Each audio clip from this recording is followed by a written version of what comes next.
Mga kapuso, manatiling I am ready sa ulan, kulog at kidlat. Bukas yan, lalo na sa Visayas at Mindanao. Patuloy kasi umiiral yung Intertropical Convergence Zone o ITCZ na nagpapasungit naman sa panahon, lalo na dyan sa Mindanao. At sa datos ng Metro Weather, maulan sa mga probinsya ng Quezon at Aurora at dyan sa rehiyon ng Mimaropa sa umaga. Habang maulan na rin sa Ilocos Region, Cordillera, Central Luzon, kasama ng Southern Luzon pagdating naman sa hapon. At sa Metro Manila, magiging maulap at may posibilidad ng pagulan lalo na sa hapon.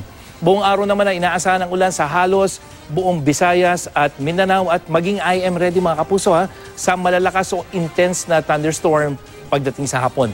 Mga kapuso, may buting dulot din ang thunderstorm o yung pagkulog-pagkilat. Una, tumutulong ito para maging presko ang kapaligiran.